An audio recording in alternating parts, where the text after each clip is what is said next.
Hello and welcome to a very special edition of Futbol Mundial. Today, myself and Zach will be talking you through the good, bad, ugly, crazy and downright hilarious stories from the wider world of football this year. Yes, 2017 was a pretty bumpy ride, and today we're going to attempt to sum it all up in a matter of minutes. Disclaimer, we can't. Sorry.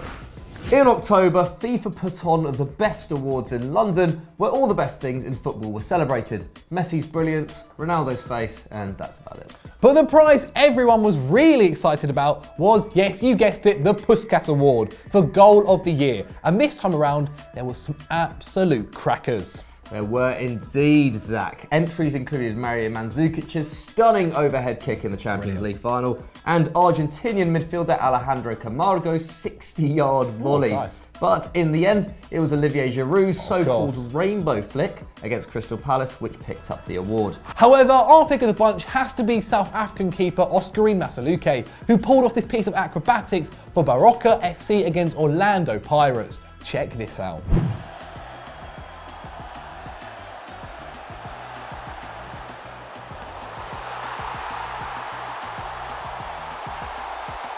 Come on now, FIFA, or actually the general public who voted. It was a last-minute equaliser. He's a goalkeeper for crying out loud, and surely there should be some bonus points for that game-changing celebration. Either way, you had our vote, Oscarine. Sticking in South Africa now, where unlike our goalkeeping hero, who clearly likes doing things the hard way, Durban-based club AmaZulu set new standards for cutting corners this year.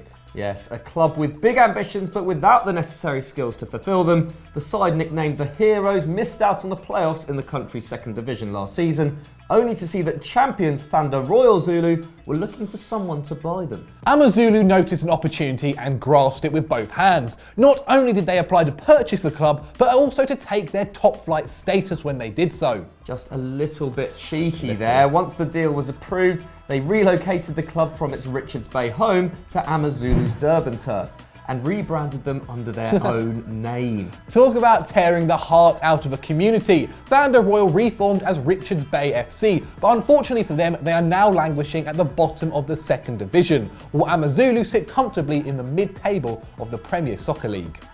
How would you feel if that happened to Crawley, Zach? Might as well. Anyway. You better take that back.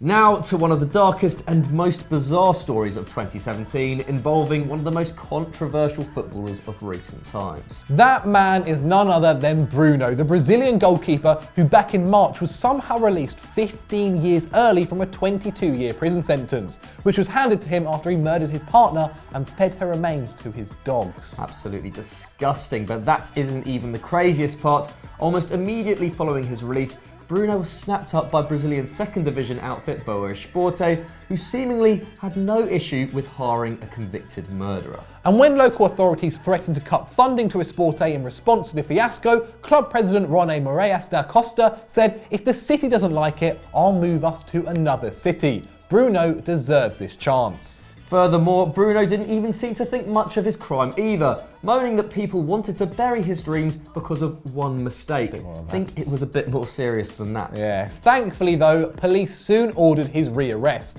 and he eventually handed himself in, but there is still an ongoing appeal for his release, so let's pray he isn't successful anytime soon. From a cold-blooded murderer to a heroic lifesaver, Togolese forward Francis Kony made the headlines early this year for a great act of courage on the field. Yes, he did. While playing for Czech side FC Slovakia against Bohemians 1905 in March, Kone came to the rescue after opposition keeper Martin Berkovic and defender Daniel Kirch collided brutally in front of him. Berkovic was knocked out cold and Kony reacted immediately, forcing the stopper's jaw open and sticking his fingers down his throat to stop him from swallowing his own tongue. The medical staff even praised him for his efforts afterwards, as it took them some time to get to the scene. Wow, pretty amazing stuff. It was an astounding act of honour from a man who until then had been subject to racial abuse from the opposition fans, and amazingly, this wasn't the first time he had saved another player's life. Despite having no medical experience whatsoever, this was in fact the fourth time that Kone had come to the rescue in his 8-year career, and he was awarded FIFA's Fair Play Award for his remarkable efforts. What a man. 2017 has certainly been an interesting year for Italian football.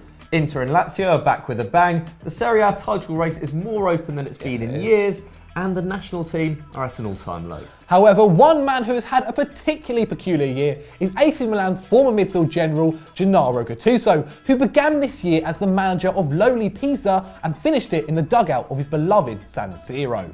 But how on earth did he get there, I hear you ask? Because although Gattuso may have got Pisa promoted to Serie B in 2016, the club failed last season in quite a bizarre fashion. The Italian managed to lead the club to a bottom place finish in the Italian second tier while conceding fewer goals per game than Chelsea, Barcelona and Real Madrid. In fact, Pisa had the best defensive record in all of Serie B, conceding 3 less than champions SPAL, but 10 0-0 draws and 11 1-0 defeats accounted for half of their 42 games, consigning the Towers to lean pathetically towards relegation. Gattuso left the club in the summer, took up the youth coach role at Milan, and when Vincenzo Montella was shown the exit door in November, took the reins for the Rossoneri. On taking the job, he promised to bring flair back to the team, but considering he only managed a win percentage of 32 in his previous job, we somehow doubt he's the man to get Milan back into Europe's elite.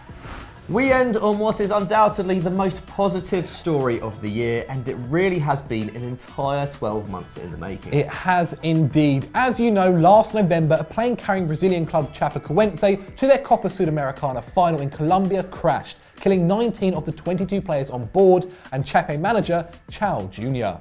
The tragedy was one of the worst ever seen in the sport, taking the lives of players as young as 21 and leaving the club in absolute pieces. However, in 2017, Chape have made a remarkable recovery in honour of those who died.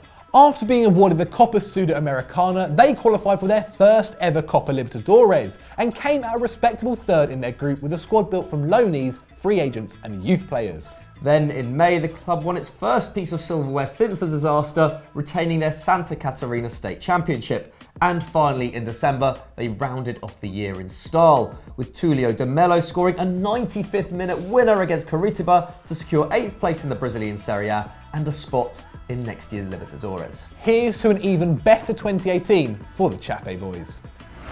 So that was Futbol Mundial's year in review of 2017. What do you think of the stories that we decided to pick, and should we have included any others? Let us know what you thought in the comments below. But Michael, what should these people do next? Well, they should go to FD, where Mean Tweets came out on Christmas Day. Watch us two get absolutely ravaged. They'll enjoy that. By you guys. A very special sight, I must admit. Also, VFN have their year in review coming out, and already out is FD versus EFD. Big fat quiz of the year. It's an absolute cracker. Go and check that out. And as always, don't forget to like and subscribe. Merry Christmas.